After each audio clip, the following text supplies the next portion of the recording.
აი ორი სიტყვა, რომლებიც გავს ერთმანეთს, მაგრამ განსხვავებული მნიშვნელობა აქვთ. პირველი freddo.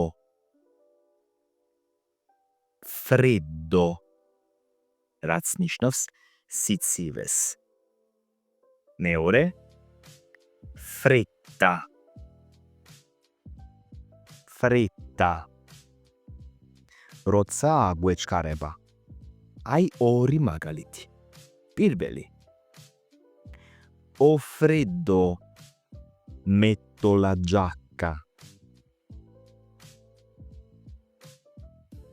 მცივა. ჩავიცმევ პიჯაკს.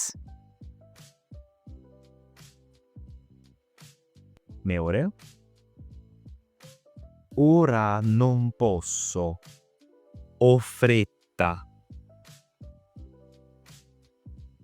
ახლა არ შემიძლია. მეჩქარება.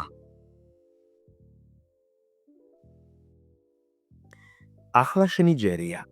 დაწერე კომენტარებში ფრაზები ამ ორი სიტყვით და მომწერე პირადში, რომ აღმოაჩინო ჩემი სწავლების 3 ვარიანტი. გელოდები.